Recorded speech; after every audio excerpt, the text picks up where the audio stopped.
ආනයන පිරවෑන් අතිශයින් ඉහළ යමින් පවතිනවා තෙල් හා සම්බන්ධයෙන් සිදු කරනු ලබන නිෂ්පාදනවලට අදාළව. මේ බව තේරුම් ගත්ත පාකිස්තානය තමන්ගේ තෙල් පිරිවෑ අවම කර ගැනීම සඳහා ගන්නා ලද ක්‍රියාමාර්ගය අප හිතනවා ශ්‍රී ලංකාවටත් යම් ආකාරයකින් තීන්දුව తీරන ගන්නා අයටත් මේක වැදගත් වේවි කියලා. සාමාන්‍යයෙන් පාකිස්තානය තෙල් සහ ඊට අදාළ වුණු අතුරු නිෂ්පාදන වෙනුවෙන් අති දැවැන්ත විදේශ විනිමය ප්‍රමාණයක් කැප කරනු ලබනවා අප හා සමානව.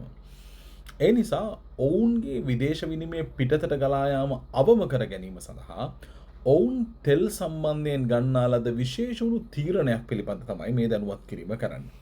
අපිත් බලාගෙන ඉන්නවා ආණ්ඩුව ඇවිල්ලා ඒකකයක පිරිවැය පුළුවන් තරම් පල්ලෙහා යවනකම්. ඒ කියන්නේ ඉස්සර කොටසක් කාංචනගේ සාක්කුවට ගියපු කොටස කියලා තිබුණා. ඊපස්සේ තෙල් වල මිල දැන් උන් අඩු කරන්න විදිහක් නැහැ යුද්ධ නිසා තිබුණා. දැන් මේ වෙලාවේ මාර තරඟකාරී විදිහට තමයි තෙල් මිලදී ගන්න මුහුදේ තමයි ගනුදෙනුව සිද්ධ වෙන්නේ. ඒ නිසා ටිකක් අමාරුයි මේ වෙලාවේ. මේ වගේ ගොඩක් දේවල් තිබුණා. අපි 400 පැනලා තෙල් ගහ ගන්න ගමන් ඉන්නේ. හැබැයි කොහොම හරි ලෝකේ ඕක ප්‍රශ්නයක් තියෙනවා මේ වෙලාවේ. නමුත් විදේශ විනිමය ඉතිරි කරගන්න තෙල් සම්බන්ධයෙන් වුණු දීර්ඝකාලීන වැඩපිළිවෙලකට යාම අවශ්‍යයි. මේ පාකිස්තානයේ කරලා තියෙන වැඩේ අපි හිතනවා යම් ආකාරයකින් දෙයක් ඉගෙන ගන්න පුළුවන් වටිනාකමක් තියෙනවා කියලා. පාකිස්තානයේ ඇමරිකානු ඩොලර් බිලියන 5ක ප්‍රොජෙක්ට් එකක් දැන් පටන් ගන්නවා රිෆයිනරි එක අප්ග්‍රේඩ් කරන්න. ඒ කියන්නේ ඔවුන්ගේ පිරිපහදුව යාවත් කාලීන කිරීමක් සිදු කරනවා. ඒ හරහා ඔවුන්ගේ බලාපොරොත්තුව තමයි තෙල් ආනයනය අවම කර ගැනීම. කොහොමද ඒක කරන්නේ? ඩොලර් බිලියන 5ක ආයෝජනයක් එක්ක ඔවුන් මොඩර්නයිසේෂන් කරනවා, නවීකරණය කරනවා, නවෝත්පාදනය කරනවා, අලුත් විදිහට යාවත් කාලීන කරනවා. ඩොමෙස්ටික් රිෆයිනරිස් ඒ කියන්නේ මේ රට තුල පිරිපහදු 5ක් ඔවුන් ස්ථානගත කරන්න බලාපොරොත්තු වෙනවා. ඒ හරහා ඔවුන් බලාපොරොත්තු වෙනවා increase in the production capacity. නිෂ්පාදන ධාරිතාවය පුළුල් කරන්න ඒ හරහා යුරෝ 5 සහ යුරෝ 6 කියන කාණ්ඩයේ ඉන්ධන පිරිපහදු කිරීමේ බලාපොරොත්තුවත් එක්ක තමයි ඔවුන් කටයුතු කරන්නේ. ඒ වගේම තමයි රෙසිඩුවල් ඔයිල් නිෂ්පාදනය කිරීම සහ ඒ හරහා යම් ආකාරයක ව්‍යාපෘති වලට අවශ්‍ය කරන්නා වූ නිෂ්පාදන බොහෝමයකට ඔවුන් අතුරු නිෂ්පාදන වලට යන්න බලාපොරොත්තු වෙනවා. මේකේ මූලිකම අරමුණ විදිහට ඔවුන් පැහැදිලි කරන්නේ කිසිම ආකාරයකින් තෙල් අපනයන ක්‍රියාවලියකට මැදිහත් වීම නොවේ. ඒ තමයි සබ්ස්ටිටියුට් ඉම්පෝර්ට්. එහෙමත් නැතිනම් ආනයන සඳහා යම් ආකාරයක ආදේශනයක් විදිහට තමයි මේ කටයුත්ත ක්‍රියාත්මක කරන්නේ. බාසීම් රාසා කියන්නේ සහකාර අධ්‍යක්ෂකවරයා පොලිසි ස්ටඩීස් සම්බන්ධයෙන් පාකිස්තානයේ. ඔහු තමයි මේ ඔවුන්ගේ අලුත් ස්ට්‍රැටජි එක ලෝකයට කියන්නේ. පාකිස්තානයේ ඉතා විශාල ප්‍රමාණයක් තෙල් ආනයනය කිරීම සිදු කරනු ලබනවා. විශාල මුදලක් එළියට යවමින් රිෆයින් ප්‍රොඩක්ට්ස් වලට. ඒ කියන්නේ පිරිපහදු කරන ලද නිෂ්පාදන වලට ලොකු පිරවැයක් දරනවා.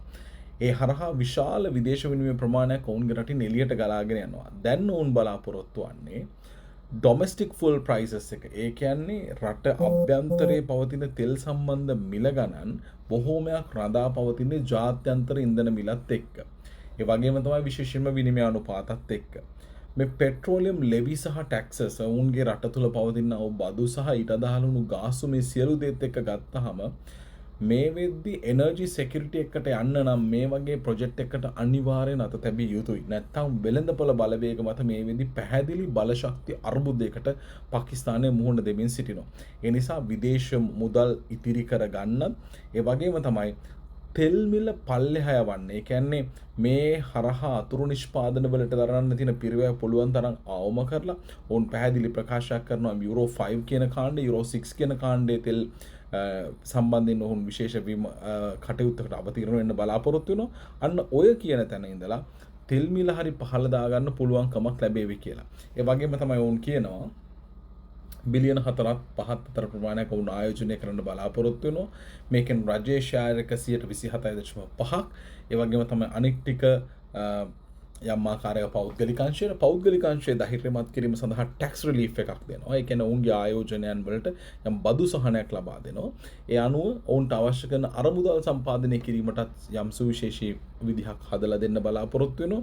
ඒ ඔස්සේ බලාපොරොත්තු වෙන්නේ ඊටමත් ආරක්ෂිත ගුණාත්මක භාවයෙන් යුතු මූල්‍යමය වශයෙන් කාර්යක්ෂම සහ රට අභ්‍යන්තරිකව ජනතාවට දරන්න වන උද්ධමනය ප්‍රතිවිපාක අවම කරගනිමින් දේශීය විදේශීය සමාගම්වලට ස්ට්‍රැටජික් ඉන්වෙස්ටර්ස්ලට උපක්‍රමික ආයෝජකයින්ට පාකිස්තාන තෙල් වෙළඳපොළ විවෘත කරලා ඒ ඔස්සේ බලාපොරොත්තු වෙන්නේ රටේ ජනතාවට ගුණාත්මයෙන් යුතු භාණ්ඩයක් අවම මිලට සපයා දීමයි. පාකිස්තානයේ අභ්‍යන්තරික ප්‍රශ්න තියෙනවා අපි දන්නවා. නමුත් හැම රටකින්ම ඉගෙන ගන්න දේවල් පොඩි දෙයක් හරි තියෙනවා. ඒ නිසා අපි මේ වෙනකොට අපේ රටේ ලොකු ව්‍යාපෘති ලොකු පද්ධති ගැන කතා කරනවා. හැබැයි කර්මාන්තකරුවෝ දන්නවා කුඩා සහ මධ්‍ය පරිමාණ සුළු පරිමාණ හැමෝම දන්නවා ඒකක විදුලි පිරිවැයක කොස්ට් එක කොච්චරද? බලශක්ති ඒකකයක කොස්ට් එක කොච්චරද? ට්‍රාන්ස්පෝර්ටේෂන් වලදී කොස්ට් එක කොච්චරද? මේ ටික ඔක්කොම එකතු වුණාගෙන් පස්සේ cost of production එක නැත්තම් පිරිවැය ගත්තම ඉහළයි. එතකොට වටේ අත ගගා උත්තර හොයලා වැඩක් වෙන්නේ නැහැ. මේ දරන්න බැරි අතිශය දැවැන්ත බලශක්ති පිරිවැයටයි ප්‍රතිචාර දක්වන්නට ඕනේ. රුපියල් 400කට තෙල් ගහගෙන ලීටරයක් රටක් දුවන්න බෑ. ඒ නිසා ගෝලීය අර්බුද හෝ වේවා වෙන ප්‍රශ්න මත පදනම් විචලනයන් වෙමින් ඉතාමත්ම අවිනිශ්චිතතාවයෙන් යුතු මූල්‍ය වෙළඳපොළක් අවිනිශ්චිතතාවයෙන් යුතු බලශක්ති වෙළඳපොළක් වෙනුවට අපි ස්ථාවර තැනකට යයි යුතුයි. රජය සම්පූර්ණයෙන් වේදම් කරන්න කියනවා නෙවෙයි. නමුත් ස්ට්‍රැටජිකලි 27යි රජයේ සතු තියෙන ඉතිරි 73ම සම්පූර්ණයෙන් ප්‍රයිවට් ඉන්වෙස්ට්මන්ට් වලට තමයි ආරාධනා කරන්නේ. අපේ රටේ ත්‍රිකුණාමලයේ තෙල් ටැංකි ටික කොටසක් තියෙනවා. තෙල් අඩු කාලවල වලදී ස්ටෝර් කරගන්න අපිට පුළුවන්කම ලැබිලා තියෙනවා. ඒක කොයි විදිහටද අපි පද්ධතියට සම්බන්ධ කරගෙන තියෙන්නේ? මේ ඔක්කොම බැලුවගෙන් පස්සේ අපේ ලොකු අඩුපාඩුවක් තියෙනවා. අපි විදුලි බල ශේෂ්ත්‍රයේ ගත්ත ජාතික ජනන සැලැස්මක් සම්බන්ධයෙන් තාමත් තියෙන ප්‍රශ්නාර්ථයක්. එතකොට විදුලි ඒකකයක පිරිවැය අවම වෙන්නේ කොහොමද? ලෝකේ තෙල් සහිත රටවල් වලටත් වැඩිය තෙල් පුච්චලා විදුලි උත්පාදනය කරන රටක් අපි මේ ප්‍රශ්න විසඳ ගන්න අවශ්‍ය වෙන්නේ නැද්ද? ඉතින් ඒ නිසා ආණ්ඩු මාරු පැලස්තර විසඳුම් ගැන අපි වැඩි කතා කරන්න යන්නේ නැහැ. හැබැයි තාමත් මේවා ප්‍රශ්න විදිහට පැවතීම කනගාටුදායකයි.